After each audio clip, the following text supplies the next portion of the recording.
Okay, cool. Hi, good morning, everyone. Thank you for coming to this session. My name is Yvonne. I'm the project supervisor of Delta Electronics Foundation. So before I officially introduce all the speakers, I just want to give you a note about Delta Electronics Foundation. So the foundation is a corporate foundation under Delta Group, the global provider of switching power and thermal solution.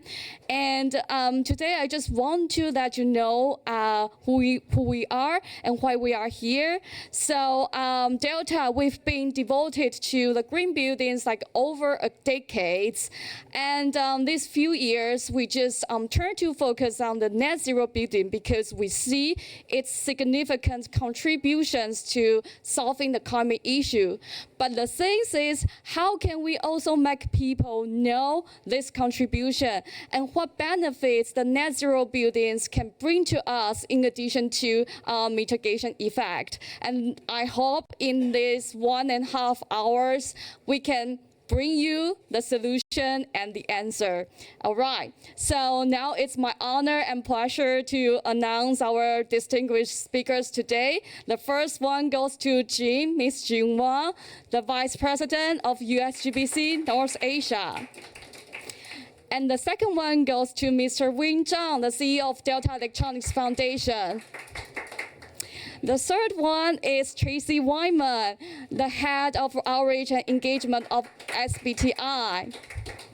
And then we have Muiwa Oki. I must highlight he is the youngest president of Royal Institute of British Architect. And then our final, but definitely not this, speaker is Stefan from UNECE. All right, so I think I will stop here and yield a valuable time to our first speaker. Ms. Jing, please have your floor.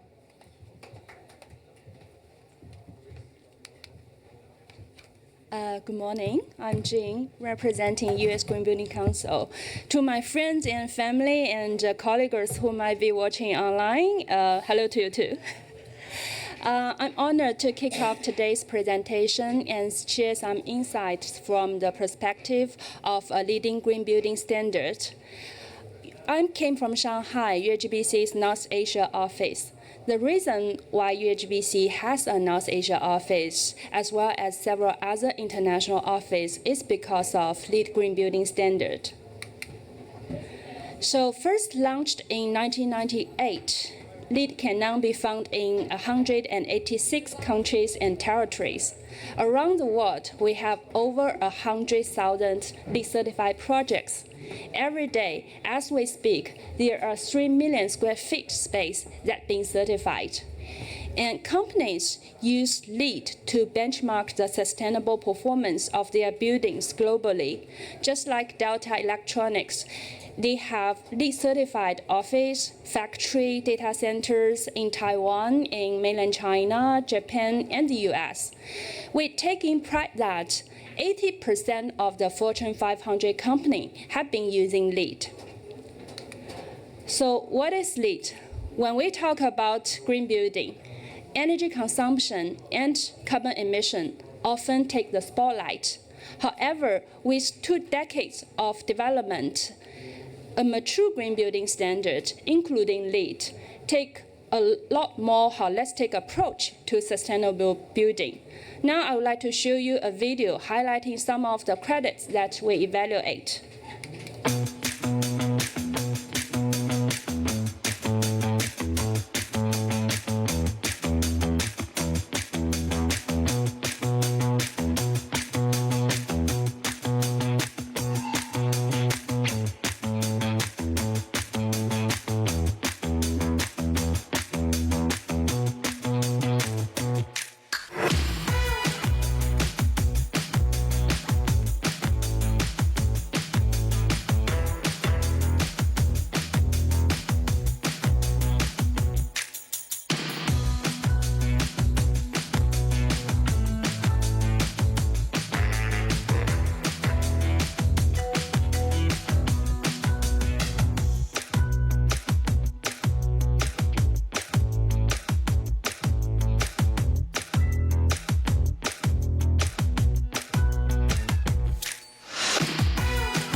So as you may find in the video, although we start with the name Leadership in Energy and Environmental Design, LEAD goes beyond energy and evaluate facts that direct impacting our health and well-being, such as indoor air quality, acoustic design. So also in our newest version, LEAD version 5, all of our credits surround 3 aspects: climate action, quality of life, and ecological preservation and restoration. And this is a slide I often like to show when we talk about the impact of LEAD in the region. LEAD has become synonymous with landmark buildings in Asia, and remarkably, the tallest building, top 10 tallest building in Asia are all LEED certified. This iconic structure often house multinational headquarters, luxury retail, and hotel, which prioritize LEED certification. And this influence cascade down to influence other buildings to pursue LEED. Now let's turn our attention to some smaller yet equally inspiring projects, each telling a unique story that underscores the essence of green building for everyone. On the left is a school building donated by Delta, and it still proudly holds the title of the first LEED Zero Energy certified school building in Asia. Besides its educational role, it also serves as a vital shelter for the local tribe during natural disaster. And in the middle stands the oldest LEED certified building in Asia. It's Tokyo's Kinsan building. It's an office building with 90 years of history. They first got its LEED certification in 2018. Then they continue to use LEED to benchmark its sustainable operation annually. And on the right is McDonald's restaurant in an old neighborhood in Hong Kong, and it's Hong Kong's first LEED Zero Carbon certified restaurant. On the external facade is made with local trees that fallen due to typhoons, and they also use a lot of recycled materials in the inside decorations. And also they signed a green lease with a landlord and purchased green power. These buildings, from a school building to a neighborhood restaurant to a historic buildings, are living examples to our visions, a future where buildings and communities can sustain and regenerate the health and vitality of all life within a generation. So going beyond individual structures, LEED has ventured into cities and communities in 2016. Taking from what we learned in buildings over 2 decades, we put in a lot of quality of life credits into the cities and communities ratings, such as crime rate, education, equity. And we're taking pride that Asian cities, such as Dubai and Sapporo in Tokyo, are already LEED certified. And theme parks such as Universal Studio and Shanghai Disneyland are also LEED certified. They can provide the sustainable experience besides all the excitement. And also, with a broad focus, we can make a significant impact, especially with real estate developers who want to make a big investment into the urban environment. On the left is a new waterfront development in Shanghai. It's an $8 billion development into 10 years by a prominent real estate developer called Hong Kong Land. And smart planning has already got the LEED Platinum rating for its development, showcasing the commitment of the developer into thriving and sustainable urban development. Continuous improvement is a hallmark of LEED. To raise the bar higher, we have created LEED Zero standard for those stakeholders who are embracing and leading the charge to net zero. So LEED Zero verifies net zero achievement in existing buildings across 4 categories: carbon emission, energy use, water use, and waste. On this slide, we have showed 2 projects by Colgate and Unilever respectively. So there's a long way for companies to achieve net zero. However, they can always start at the building level and scale up the influence. And I would also like to add, Delta's US headquarters has also achieved net zero energy certification in May. So to conclude, I would like to highlight a case that have three key elements essential to the journey of decarbonization: speed, action, and commitment. So in 2018, McDonald's China unveiled their sustainability strategy with a key focus in green restaurant. Then they used LEED to verify their green initiatives. Fast forward 5 years, they have already achieved 2,500 LEED certified restaurants in China. And besides all the efforts, they also invest a lot of resources into influence consumers, especially the younger generations. I would like to wrap up with a video, and the video is in Chinese, however, it's with English subtitles, but I'm sure you can capture the essence of it. 多的公交车，减少废气；多建了玻璃墙，减少开灯；多加了环保纸袋，减少森林破坏；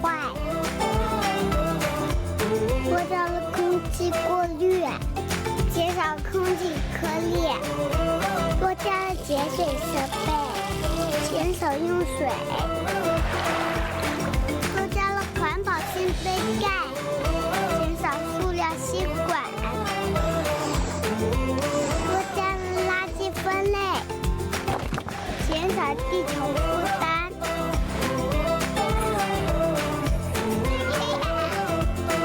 多加点绿色，多加点欢乐。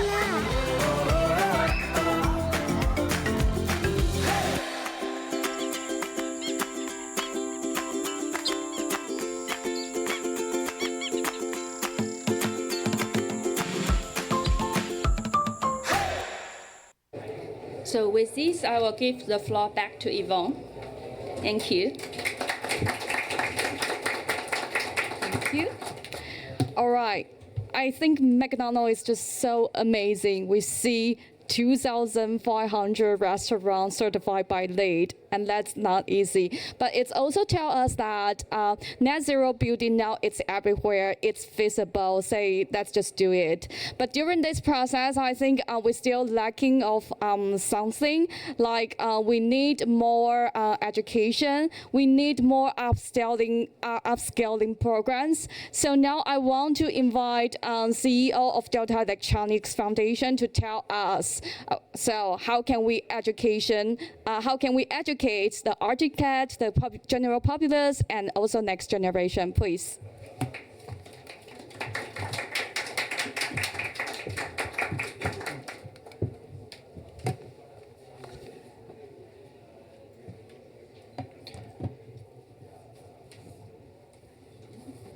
Distinguished panelists, audience, ladies and gentlemen, I'm Wing Chang from Delta Electronics Foundation.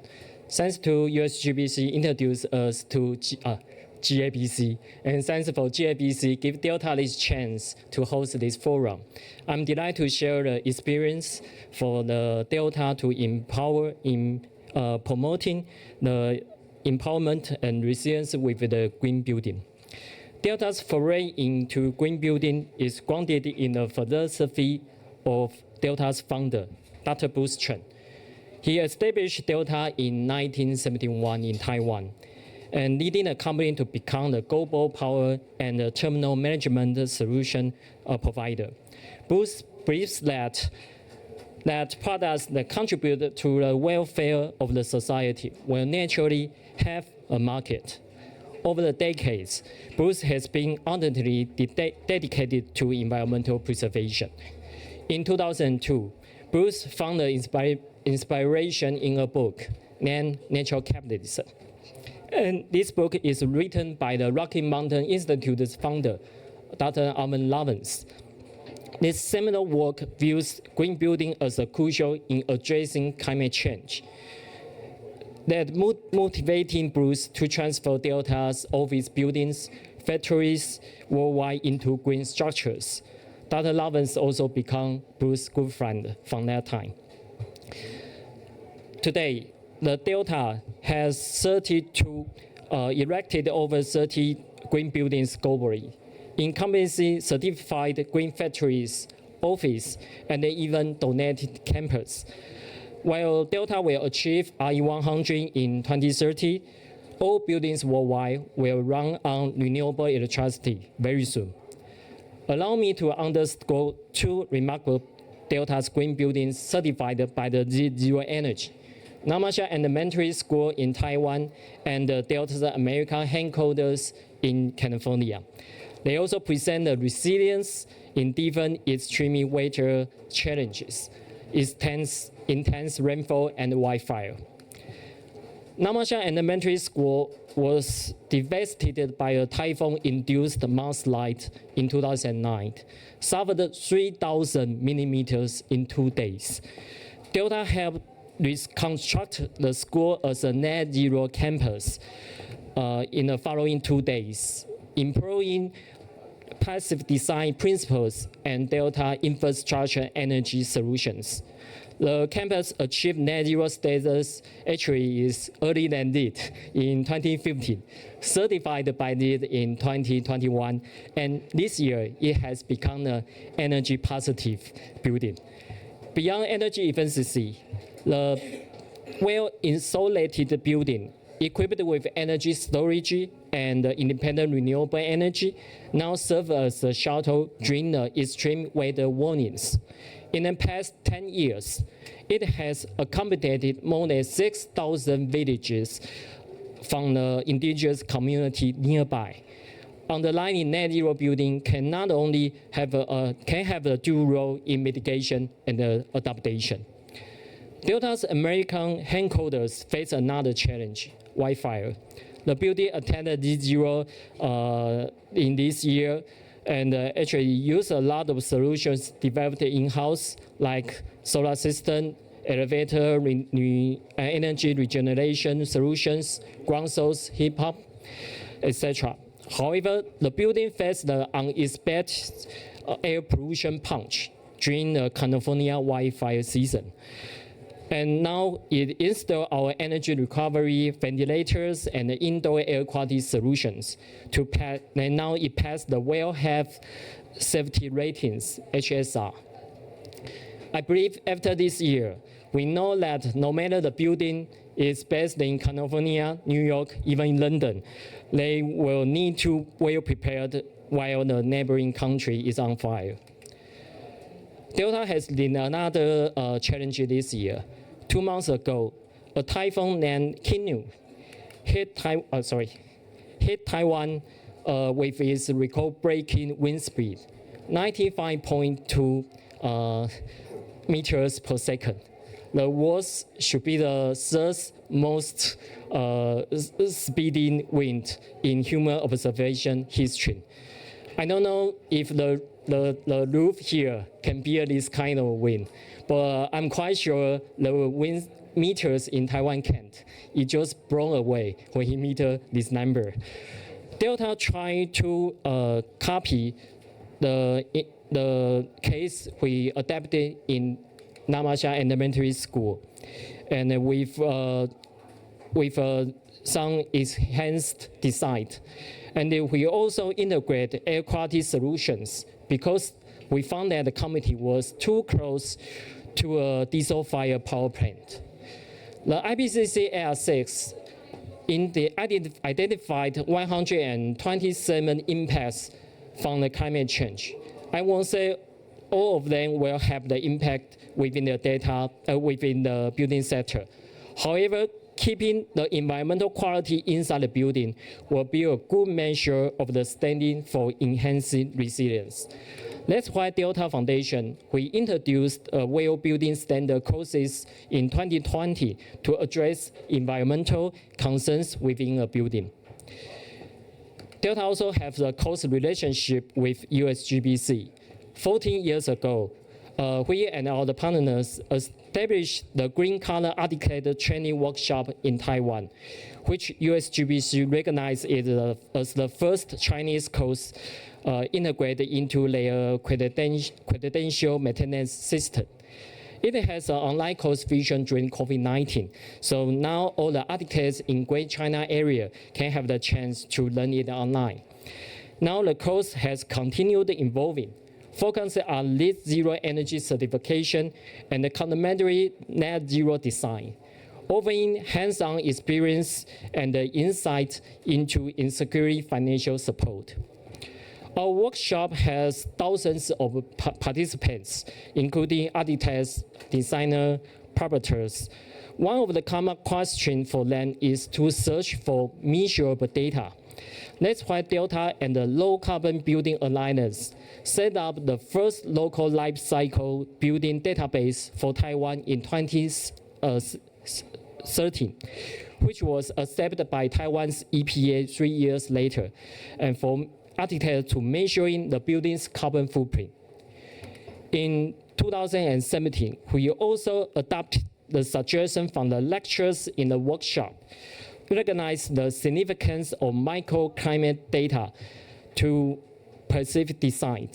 We established the Green Beam Microclimate Platform with think tank called ICDI and Taiwan's Met Office, offering architects free access in the third region of the typical meteorological year from weather stations across Taiwan.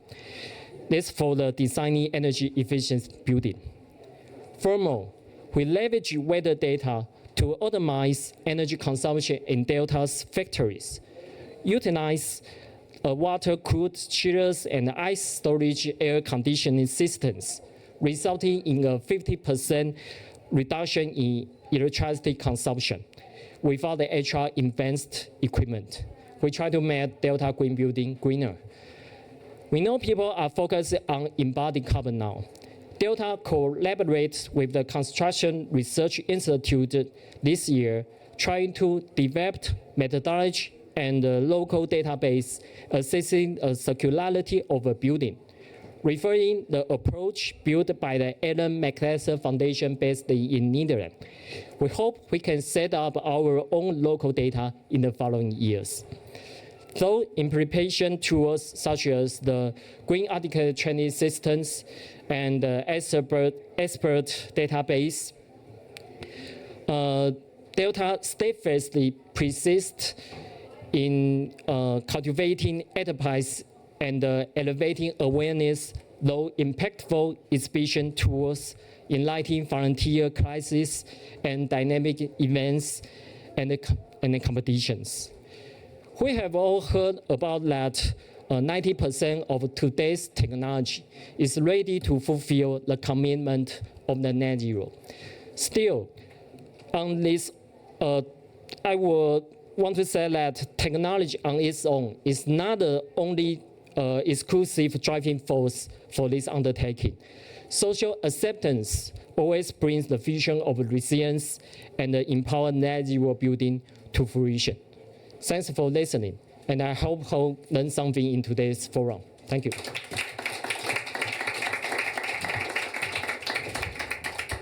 Thank you, Wayne. So we truly see industry can play a very important roles to popularize the net zero building.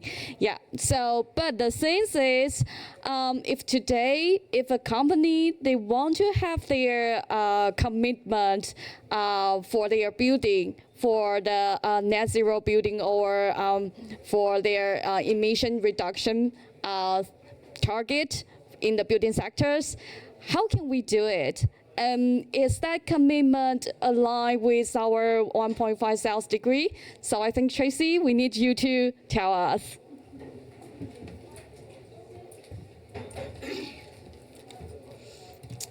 Thank you very much.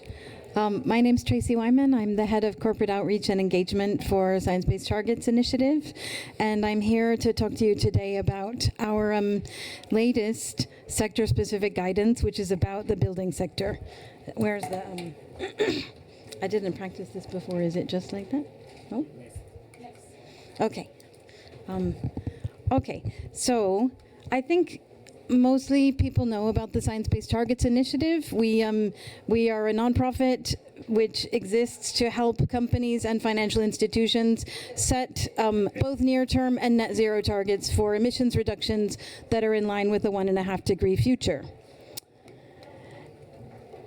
Just a couple of words about what the net zero standard from the Science Based Targets Initiative perspective means, right? Because a lot of companies have talked for a long time about net zero.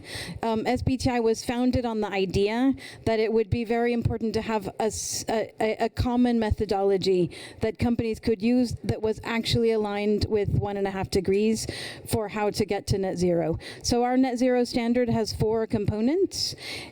The first component is near-term targets. That's between 5 and 10 years, how much and how fast companies need to reduce their emissions to be aligned with 1.5 degrees. Second is long-term targets. That's what people think of when they think about net zero. And that's the targets that companies need to set, how fast and how much to reduce their emissions for 1.5 degree pathway, net zero by 2050. For certain sectors, it's 2040. And the idea is maximum emission reductions until there are no further reductions possible, at which point, and I'm going to skip to 4, companies that sign on to the SBTI are expected to engage in permanent removals and storage of any residual emissions at that point.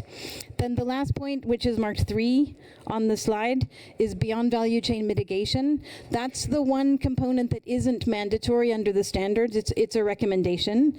And beyond value chain mitigation means investment in emissions capture, which can be carbon capture and storage, or it can be nature-based solutions that are outside of the value chain of the company. So this is, investments in projects that are not directly related to the company. And this is our guidance because it's so important and so necessary that we rapidly scale up investment in carbon mitigation approaches.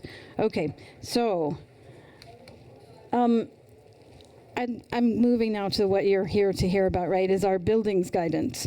So no one has talked about this yet, but of course the building sector is one of the biggest emitters in of all of the sectors, right? It's not only accounting for about 37% of global emissions, but growing, because of course humanity needs buildings.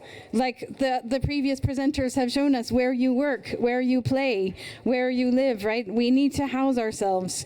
And so the building sector is growing. There is an expectation that it will grow by 75% in terms of floor space between 2020 and 2050. So it could not be more important that the building sector really embrace the green methodologies in the LEED certification and sign on to science-based targets so that we can achieve those really rapid reductions and find and implement and really mainstream methodologies that will reduce the emissions of the sector overall as it continues to grow and house and protect us. Okay. So the building sector guidance is for companies with significant buildings-related emissions. So most companies use buildings, right? But some companies have more buildings-related emissions than others. And it is to help companies set emissions targets that can help their reductions in terms of operations and their value chain. Note, it's not about asset level reductions. So the LEED certification is about the asset level. The buildings guidance is about all of the operations and value chains of companies that have building sector emissions. Okay. What does the guidance provide? This is guidance on GHG accounting and reporting and on setting emissions reduction targets for buildings-related emissions that include target boundaries and methodologies. So for your GHG accountants, right? If you're a company that has emissions, it's not for everyone. It's not for everyone. The building sector is vast and complicated.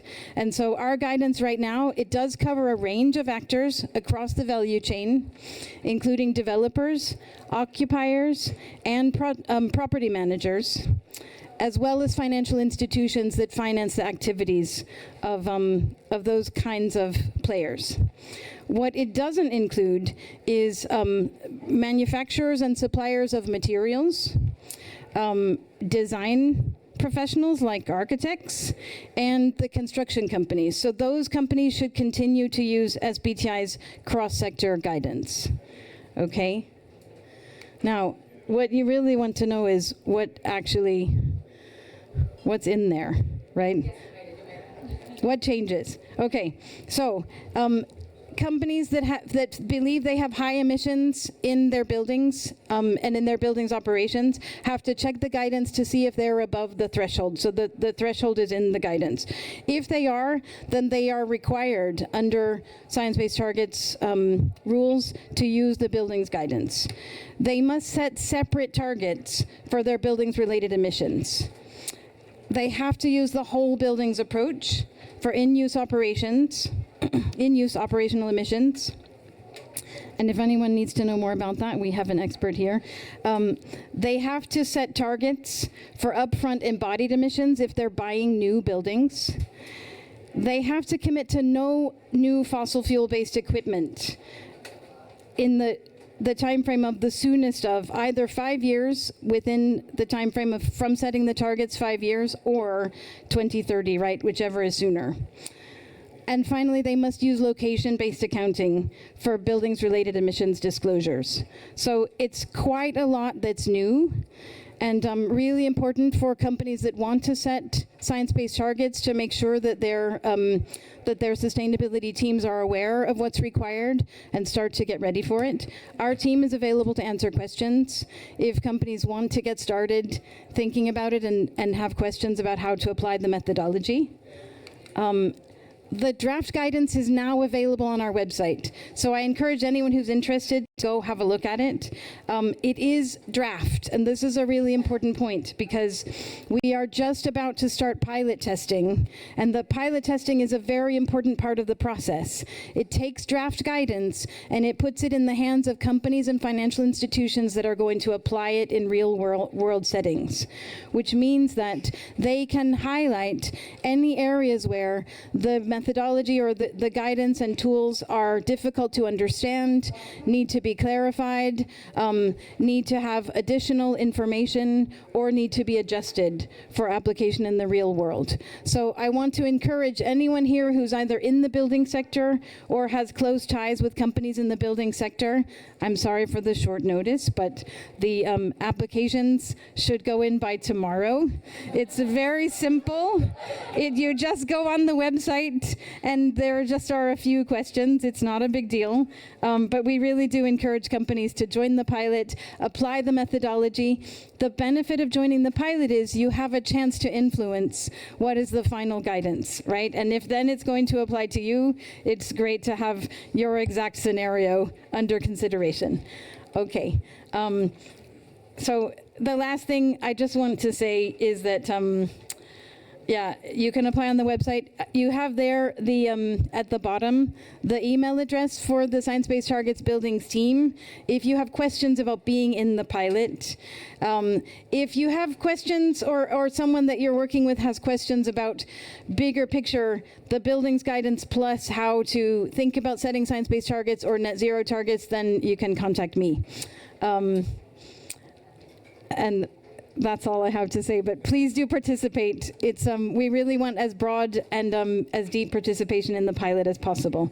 Thank you very much. Maybe I'll go, yeah. Yeah, thank you, Tracy. I think the guideline, we are very excited to say it's going to be published like in the next year during Q1 or Q2. Okay, I think the guideline it could be a very good empowerment for industry, like to check whether our goal is aligned with the 1.5 Celsius degree. And now today, because we are talking about the building sector, apparently the previous speakers, we are all not the architect, and now I want to invite the true architect to speak for how can we train the architect, just to catch the net zero buildings concept. So Muiwa, it's your turn.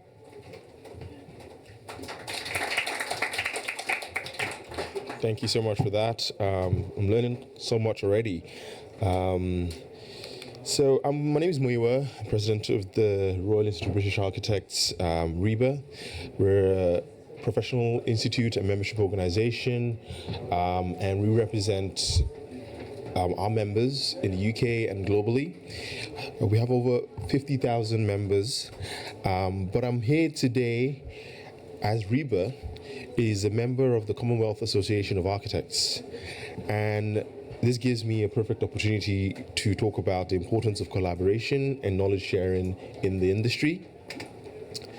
Earlier this year, 10 members of the Commonwealth Association of Architects, CAA, including RIBA, signed a landmark agreement, and this agreement enabled vital knowledge sharing and expertise between the Commonwealth countries to address issues like rapid urbanization and environmental destruction.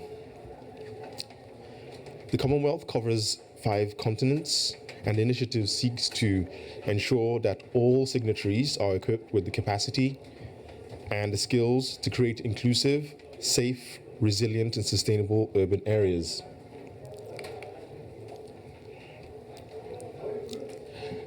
The initiative will use the Commonwealth as its networks to focus most urgently on countries facing the most immediate challenges. Activities will include developing capacity in policy and legislation, learning and development, and urban planning and design. It will aim to increase professional competency and climate literacy in sustainable urbanization and climate action. And what the agreement was signed is designed to do is to facilitate a way of dynamic exchange and collaboration between all the organizations within the CAA. We recognize that some countries are facing different types of challenges, and in the decades to come, some other countries from the global south will be facing the challenges that the global north are currently facing.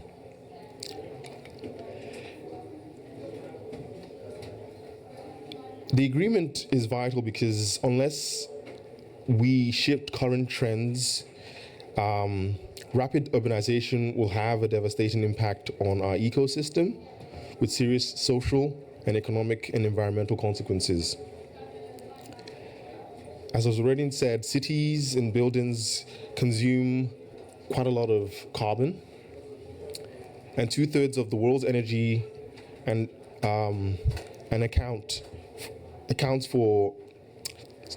cities already consume more than 2/3 of the world's energy and account for about 70% of all carbon emissions. And over the next 30 years, the population of our cities in the Commonwealth countries are expected to double from 1 billion to about 2 billion.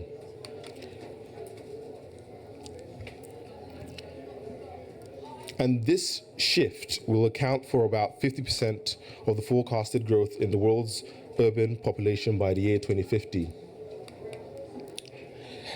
But I'm here to talk about what the RIBA is doing to upskill the industry and improve competencies of our membership in the UK. And in 2019, the RIBA launched the 2030 Climate Challenge.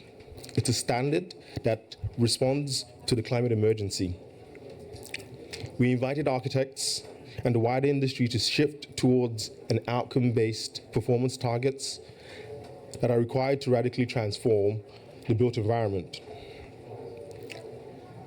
The challenge focuses on targets to reduce operational energy, embodied carbon, and potable water. That's operational energy when it comes to the buildings, the assets that we design and build. Embodied carbon is the carbon related to the manufacture and design and the building and construction of the built asset. And potable water is drinkable water that we use in the buildings. Architectural practices joining the initiative help to reduce their climate impact when they're constructing the buildings, including materials, products, and the maintenance over the lifetime of a building asset. And over the past 2 years, we have also produced a series of sustainability guidance documents and updated our REBA plan of work. So what's the REBA plan of work?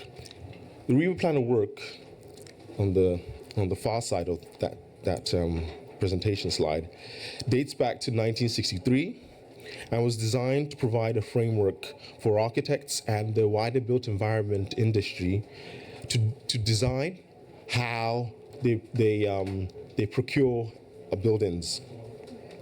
It sought to bring clarity and stage the design and development of a building asset. And since 1963, of course, we have evolved and changed and updated the tool, and now it's become an industry standard, an industry-wide tool for development. In 2020, we updated and revised the plan of work to encourage consideration of sustainable design at each work stage. So the REBA work stage has 7 work stages, and in each stage there is a consideration of how you design in sustainable measures. In 2015, we signed up to the UN Global Compact, the UNGC, as REBA, as part of our commitment to sustainability and professionalism. In becoming the signatory, we committed to supporting the 17 UN Sustainability Development Goals to ensure that our projects are aligned with SDGs.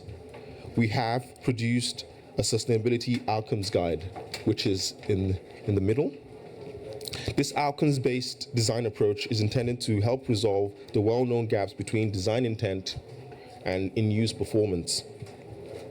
We also created a plan for use guide, which sets out our actions to deliver sustainable built environment based on evidence, data, and lessons learned.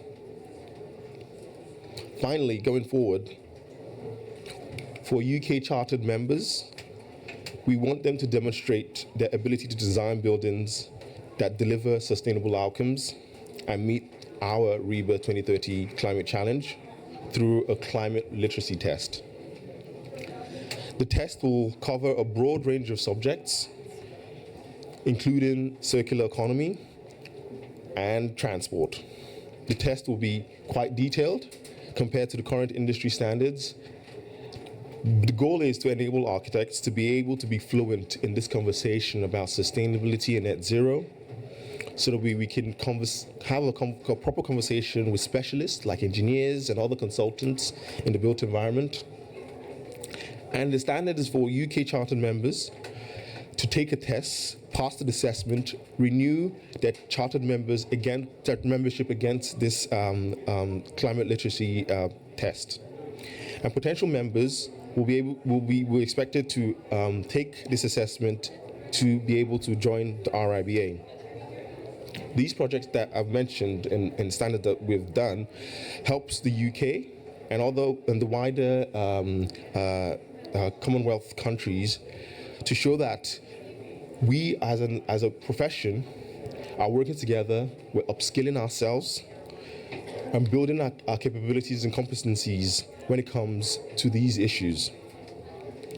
As already been said, the time to act is now, and this is the steps we're taking to act. Thank you.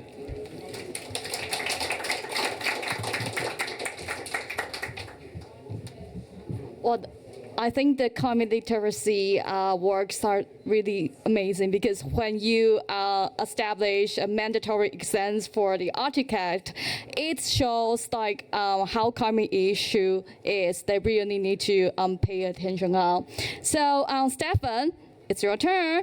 Yeah, please just tell us your insight regarding how can we decarbonize the building sector and make it more resilient.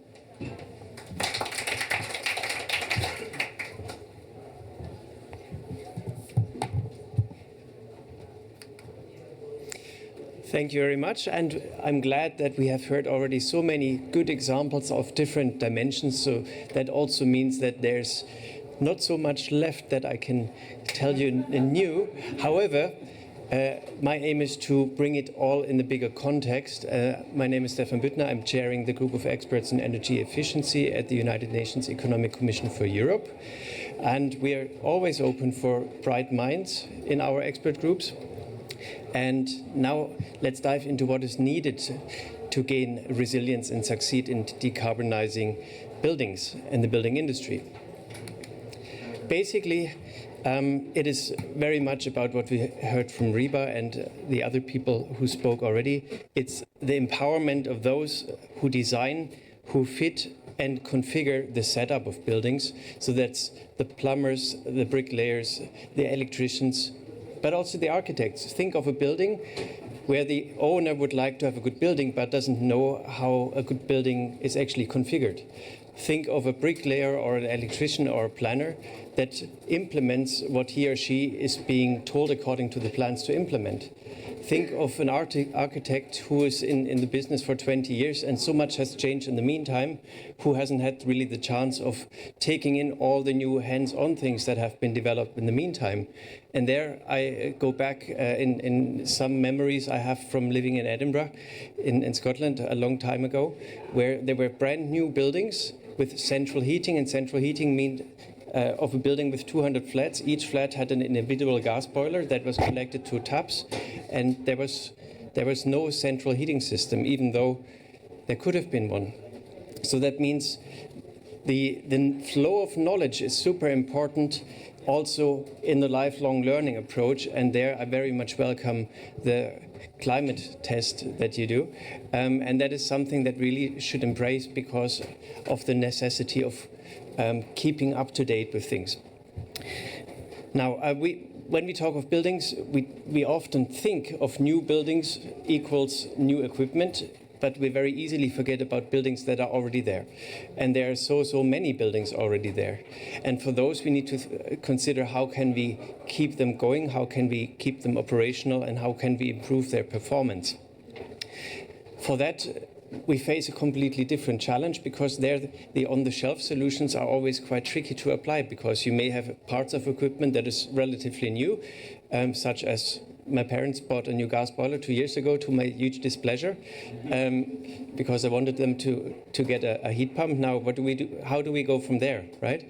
So there are technically ideal solutions, but that they may be not ideal for the individual use case because of age, because of available funding, available planners, and there it's super tricky also for those that give advice on buildings to know about the individual use case, the individual situation, and what's the best configuration of measures individually at that point of time.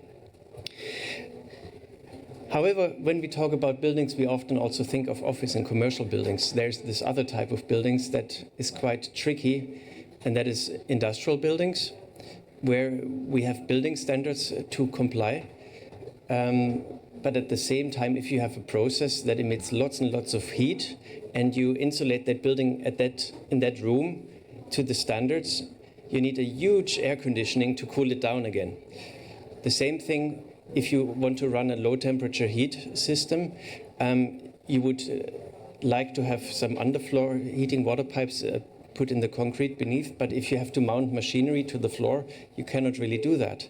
So particularly with industrial buildings, you need to think of the building use quite a bit when you design the building or the retrofit of the building, because it very much affects the building overall efficiency. So the use needs to be incorporated so much more. And that also applies to commercial and domestic or residential buildings to some extent, because how we use those buildings, and there the building user is of critical essence, determines the overall footprint.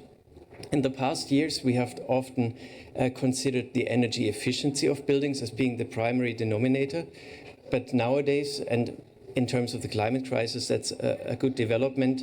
We think of the overall footprint of our building use, because essentially we need to reduce the emissions, the greenhouse gas emissions. Of course, it should still be economically viable, and equipment that we put in should pay off as long as it's still operational. So for instance, if you put in a technology that pays off after 15 years, but it breaks after 10 years, it might not be the right technology for that use case.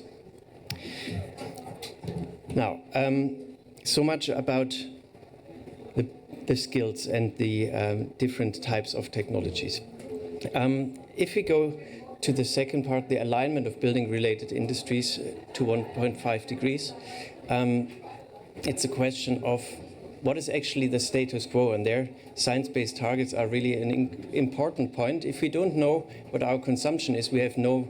It's like we're finding ourselves here on the conference grounds, and we try to find a pavilion, but we can only find it if we know where we are. It's like having GPS in your phone, but it doesn't find the satellite doesn't find where you are, and therefore you have no chance of charting an effective path.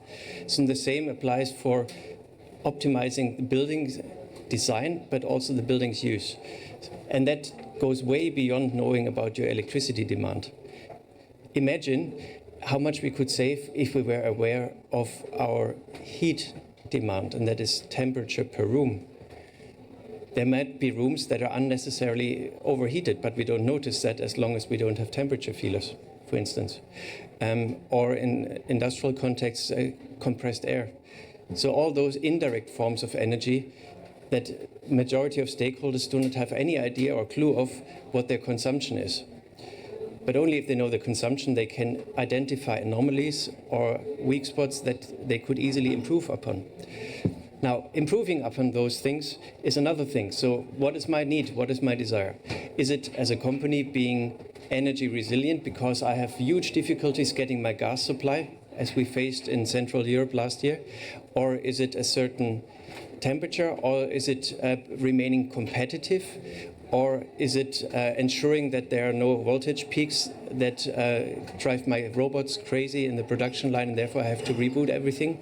So it's essential to understand where I'm starting from, so the consumption, what my need is, and what I need as an outcome. So for instance, if it's a certain brightness level, a certain temperature, or a certain temperature in a production process, such as I need exactly 800 degrees, or in the medical industry, if I'm producing a COVID vaccine, it needs to be minus so and so many degrees exactly. Only then I can do something that is called systemic efficiency. And that is taking what I have, taking what I need, and find the effective constellation of technologies to bring me from A to B. And even though it might be intuitive to electrify everything or to switch things with hydrogen immediately, one needs to think of the conversion losses along the line and the needs and the desires, and find and chart the effective technology mix on that basis. Now, I talked a lot about technologies. Technologies are not the only thing. The human power is the greatest force here, and that is the ability to spot waste. I'm sure, unfortunately, all of us waste energy in one form or another, and we do that not on purpose, we do that accidentally because we are not trained to identify waste that easily. So if we manage to, as professionals in this area or as very motivated people, find out how do I identify wasted energy, such as, and that is what I usually do when I teach my students. I ask them, so we are at the computer right now, and you're back home at the computers. Do you have any applications running in the background that you're not in need of at the moment? Or your mobile phones, do you have background apps running all the time that you don't need? They may drain your battery and you can recharge, but that costs you money. And the same with the computers. It's just marginal amounts, but these are things we could switch off the light, the cameras, etc., etc. Do we really need that much air conditioning? And all those things are very small and subtle things that have a tremendous power. Once we are aware of 1 or 2 or 3 tangible things that we see in our everyday life, it's like a product that we see for the first time. We have never learned about this product before, but from that point on, you will see the brand logo everywhere. And the same applies here. If we have 2 or 3 tangible examples that affect our very, very own everyday situation, our brain does something really powerful. It adapts. And that is the creation of perception of what energy waste is, unnecessary use, because essentially it's not a loss of comfort. That piece is just cutting unnecessary costs, essentially. Now, and building on that knowledge for the building owners, the users, we need to find these collaborative strategies. And these collaborative strategies are not only training exercises for those who build, design and operate buildings, also for those who use buildings to have a say, have more control of their own power bills. Now,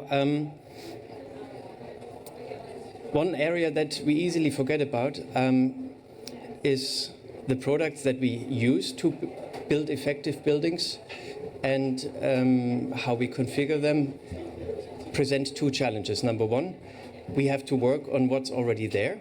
Yeah, so we might not find the ideal constellation that is perfect for heat pumps or perfect for ventilation or sensors or whatever, which is why we need people that develop this cleverness to adapt and configure buildings the best way possible with what's there already. So there, this power of perception is super essential.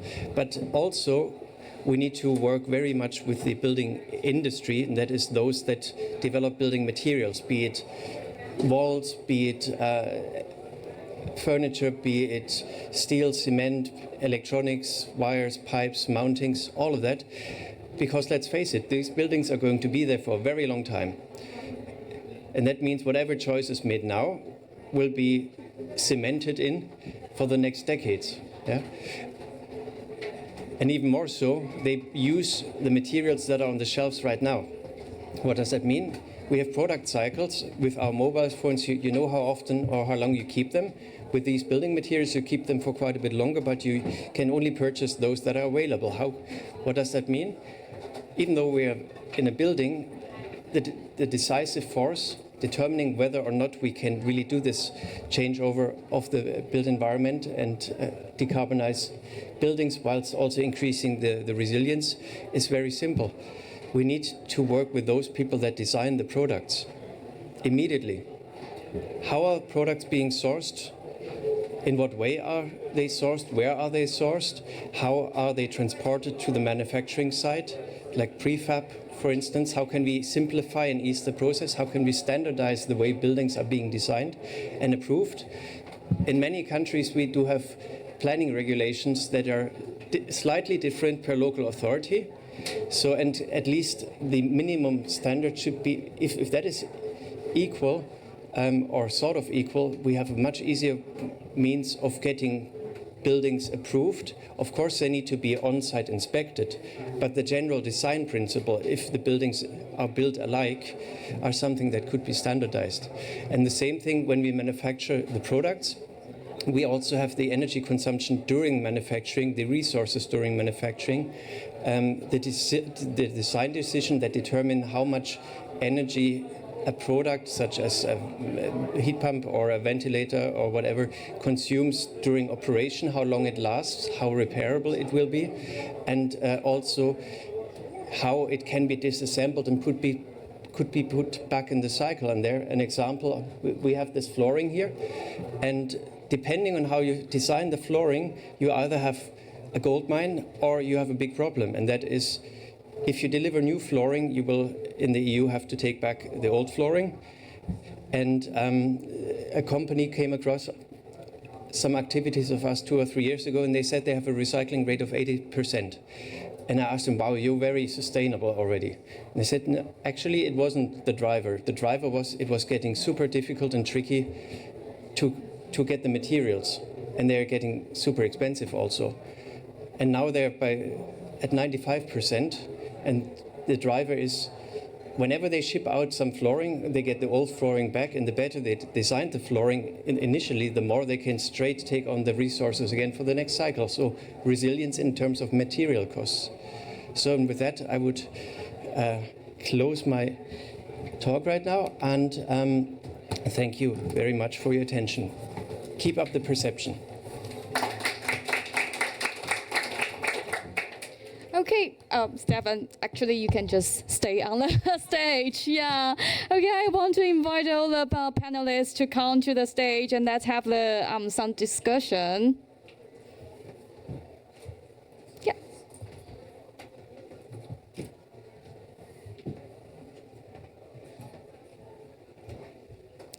All right. So before I jump into the panel discussion, I still want to highlight the value of this session is we want to tell people technology is not the only things. Toward the net zero buildings, we need to do more empowerment works.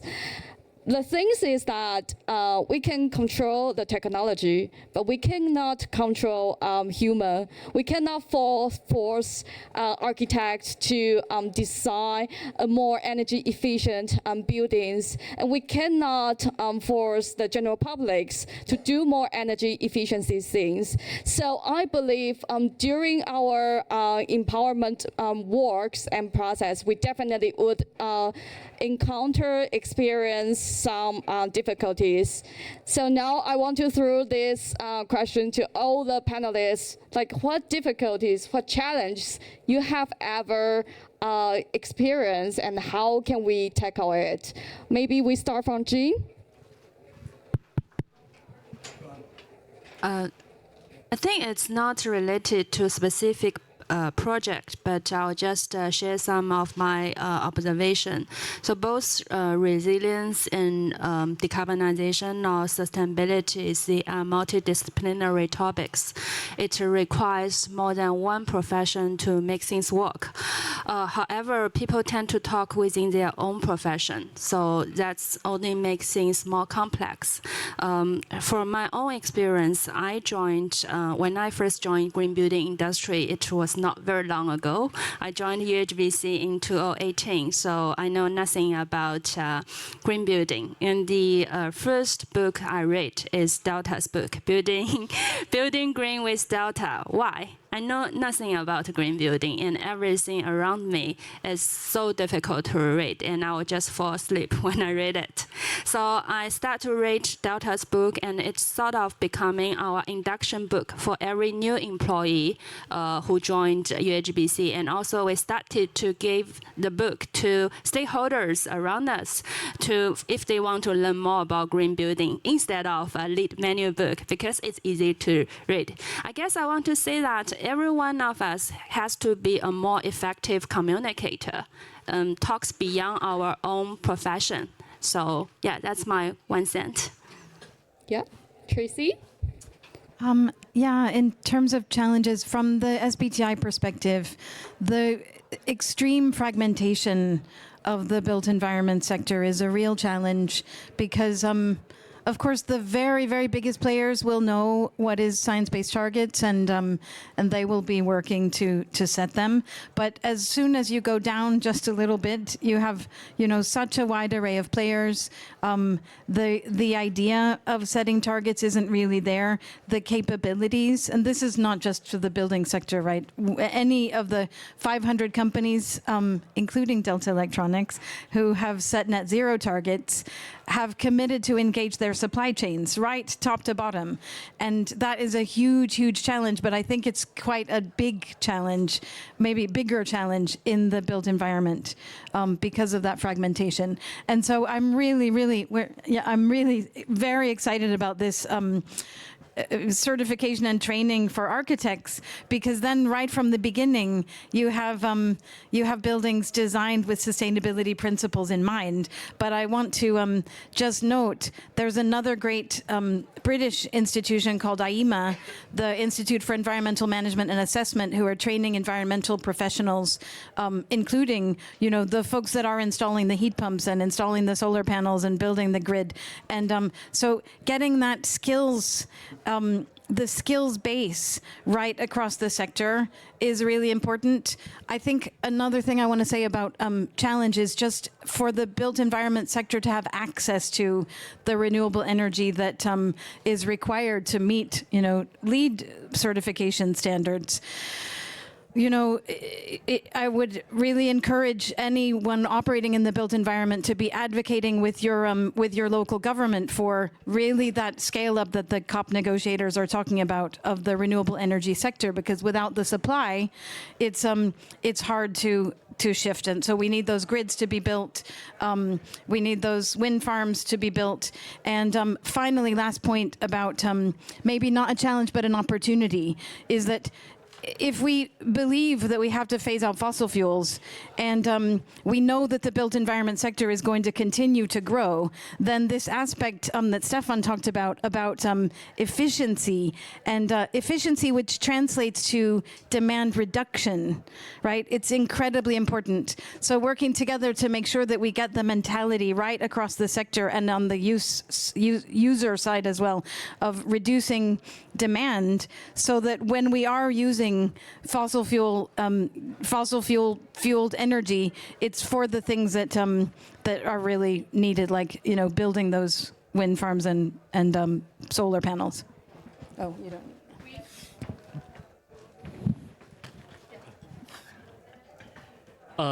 I would say from the foundation side, when we donate the green campus to the school owners, sometimes we need to train them to use this kind of green building, because there's a lot of passive design. Actually, you need to maintain that. Otherwise, they don't know what function like that.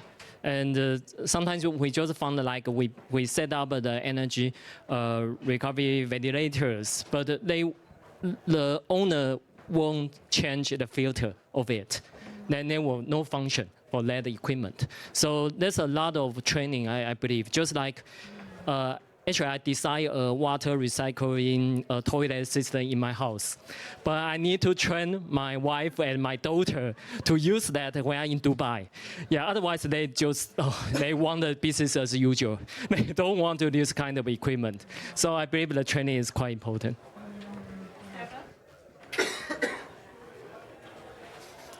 Thank you.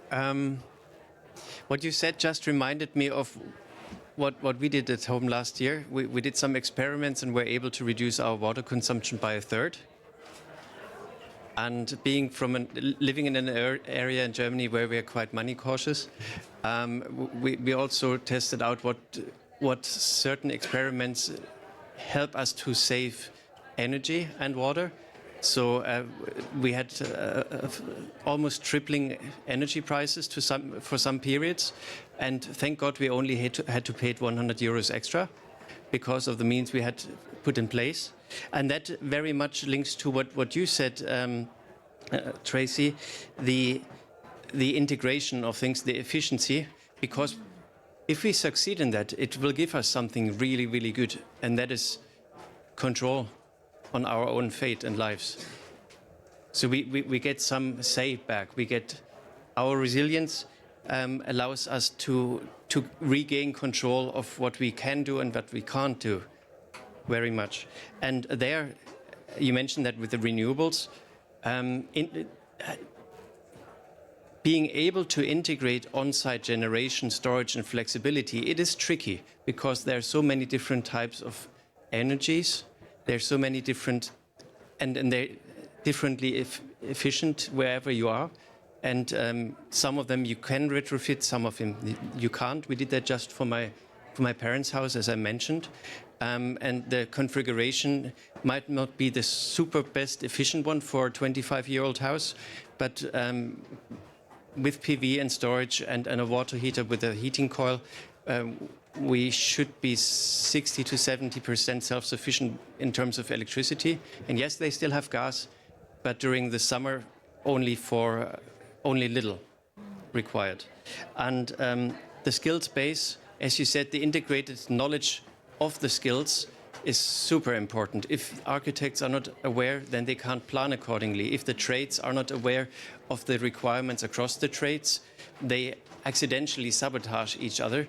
And also, it's also very super important that all players involved in building a building or improving a building require information and knowledge how the building information systems work. So all the smart technologies, because only then they can empower the customer to make best use of that. Otherwise, it's just an energy-consuming rebound effect thing that is not, where the user isn't capable of actually reducing the demand on that basis. I think you got a lot of things to say, because I don't think it's very easy to establish that climate literacy system. Yeah, just to talk about the answer the question directly, there's two things, the two challenges we see in the UK, in the UK context. It's to do with measurement and definitions, and that's sort of across the UK industry. In terms of measurement, there's no like a unified way of measuring a whole life carbon in the UK, and that's where things like the UK Built Environment Carbon Database, something that's been launched by 9 industry leaders, built environment industry leaders, to develop a database where all the actors in the built environment can measure whole life carbon in the same methodology.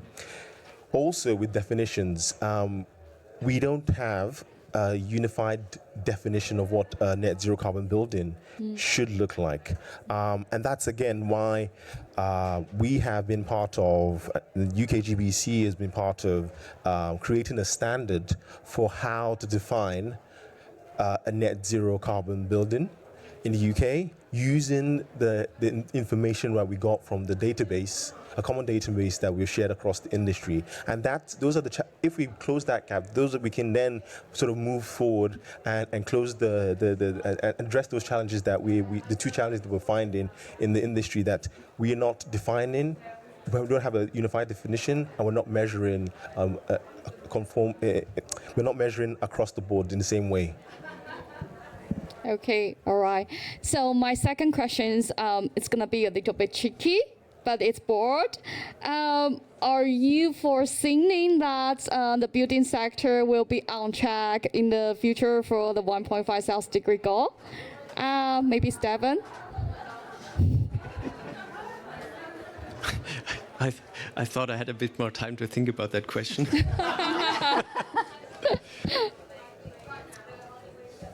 Well, if all associations like RIBA put in place training on the job and retraining mechanism, then we have a chance. But we need so many more people that are working in the built environment, that are skilled up on how to install a heat pump, on how to put in a heating system, how to connect a PV, how to connect a smart meter. That is the bottleneck, tremendous bottleneck.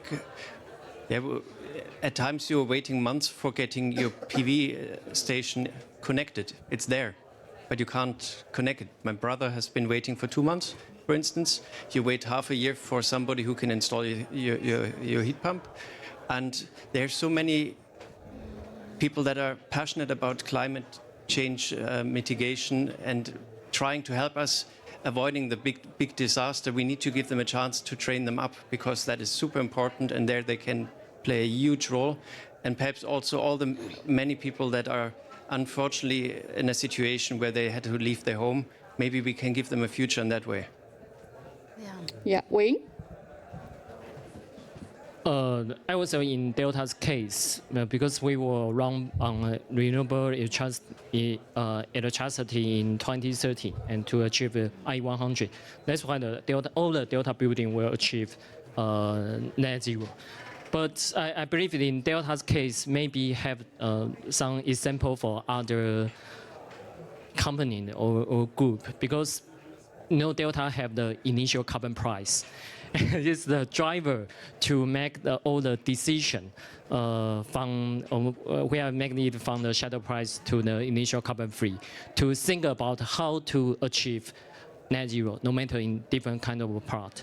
So I encourage everybody, maybe if you have time, you can join our side event in December 10th. We will talk about the carbon pricing systems in Delta. We just set up the price in $300, and it really make a lot of change. Yeah, for people to think about how can we to achieve the net zero, no matter in the board or in the colleagues like me. Tracy?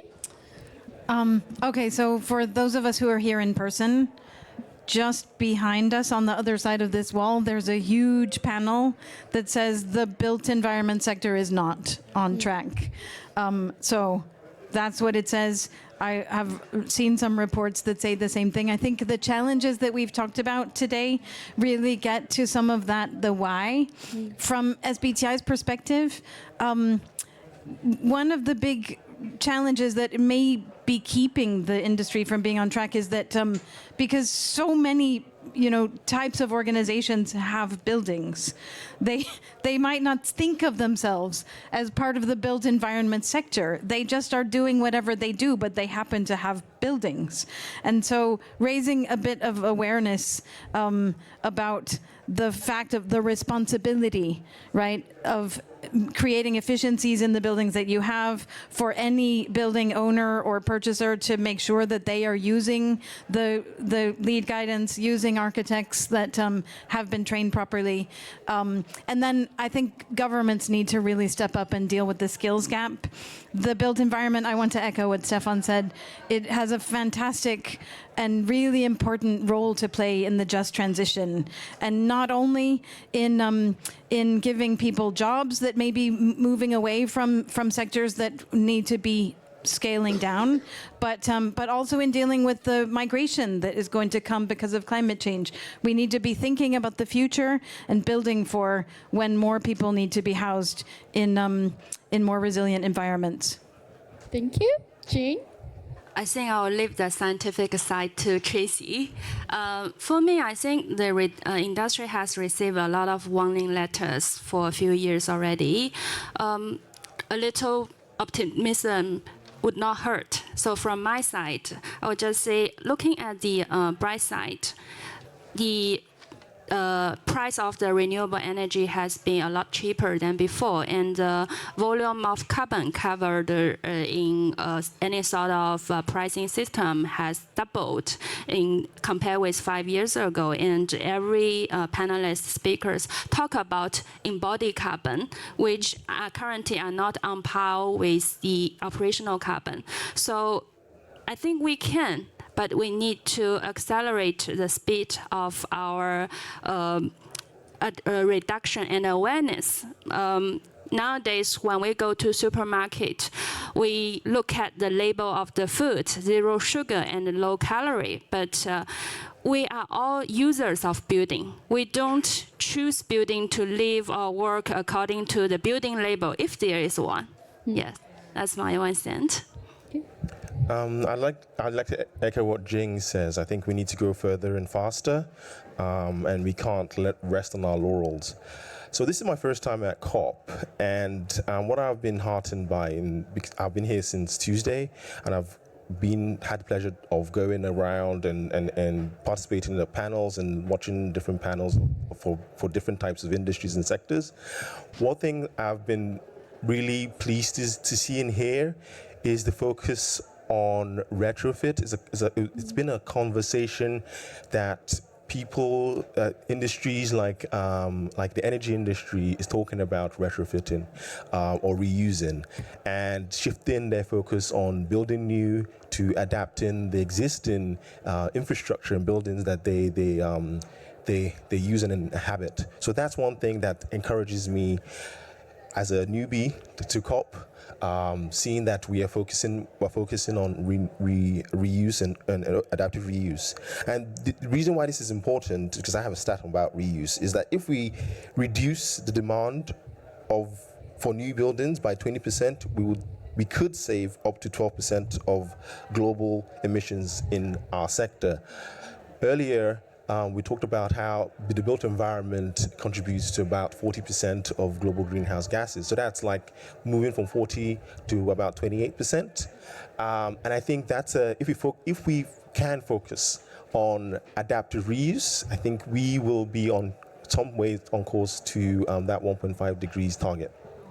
Thank you so much. So perfect. Now, I think our time is like very limited. We have 10 minutes for QA. I'm just wondering, okay, cool. I see 2 hands. So probably you go first. Okay.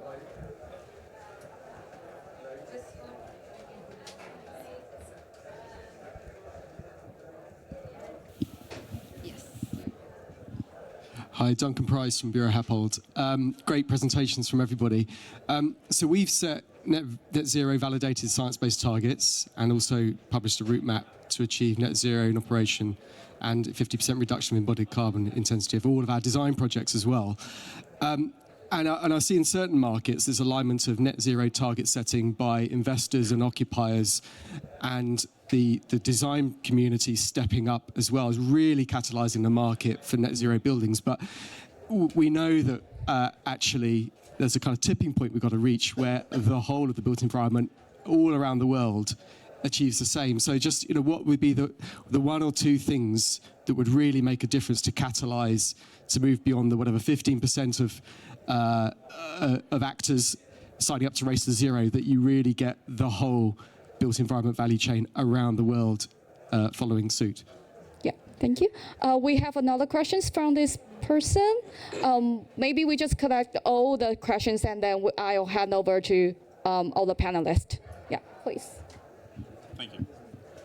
Hi, thank you for the panel. Interested in your thoughts on the kind of trade-off between decarbonising and building for resilience. You can imagine, a lean design reduces emissions, but it may be more susceptible to extreme weather events. What's that trade-off like in the work you do? Okay. Yeah, anyone else? One more? Thank you. I hope we achieve a little more success in getting the questions answered, because in all of the sessions where you collected questions, nobody answers all the questions because you never get to it. But so I'm from St. Lucia in the Caribbean, and I'm actually on vacation here. My partner is presenting on trade financing, and but I'm also a developer. And I was looking for sessions on buildings. And this room, like all the other rooms, are filled with analysts, technocrats, scientists, policymakers. But I think there's a big delta between all of you respectfully and practitioners. Now, as you said earlier, it's a multi-sector, multi-agency approach that all needs to work together. The conversations that I'm hearing is in the luxury era, in my opinion. And luxury as in within 6 months for your pump to be installed. Most people in the Caribbean, they can't afford those pumps. And before I asked my question, I was wondering, are we too small and doesn't really matter yet? But I think you need to be aware of that, about the global south and places outside of the first world, where we are driven by the economic limitations. The science is there, yeah? And if we're having challenges implementing them in the first world, can you imagine us? Now, you made a good point. I like that idea about using what you already have, as in retrofitting some of the buildings, because they will be more than anything that you're going to be building, because they're already here. I like that. But I just want to make a point about remembering that there are levels, and all of the challenges that you have in collecting the data, monitoring big buildings. Below that, there are also sustainability issues of financing and economies that does not even allow you to get to that point. So education, and it comes down to private sector motivation. So for me, I'm interested in low cost of my buildings. When I'm building as a developer, I will save me money. So if we can get a win-win where you use waste to create raw materials, that are cheaper for my inputs. That also needs to be a consideration. Thank you. That's a long question. I think you have something to say. Yeah. Thank you for your question. That resonates very well with what I had scribbled down anyway. The financing side indeed is a huge problem for most, actually. And in the Global South, as you said, particularly more than for us, it's, for instance, in Europe. And therefore, be it buildings, be it houses, lifting the upfront costs is tricky, super tricky. And for that, there need to be enablement mechanisms. It doesn't need to be necessarily a grant or donation of a sort. It needs to be something that you can realistically pay off, such as a low-interest loan or pay-as-you-save approaches. There are some approaches around, but they are tricky to implement sometimes legally because the frameworks don't allow for that. But this is the way to go. We need to enable enablement mechanisms to have access to these technologies. Some of them, for example, passive building design is great. That is passive house standard, I mean. However, the square meter build costs have traditionally been higher, 10, 15, 20% higher than the standard conventional build. However, there are ways, fortunately, and in Dunoon in Scotland, there's the first social passive house in Scotland that has the same square meter build cost than conventional buildings. So we need to find those mechanisms, how we can super clever about using the existing in a way that we get very close to the ideal standards. And I leave it at that regarding your question. Yeah. Miwa? Yeah, I'm just going to summarize what I heard in terms of the questions. I think the question number one was like, what's the key thing that we need to do to make sure that these things we're talking about actually gets realized? The second one was about decarb versus building resilient. And the third one, if I summarize, is about how do you consider the Global South in those conversations that we're having? So the first answer, I would say, I think we need stronger policies, bolder targets, and clear timelines of delivery. This is why we've been engaging with government and influencing our government in the UK to include whole life carbon assessment in regulation, in our approved documents and things like that. And that's something that we are going to, we're trying to get adopted, and that sets the sort of minimum for planning and development in the UK. And then come to your question about decarb versus resilient buildings.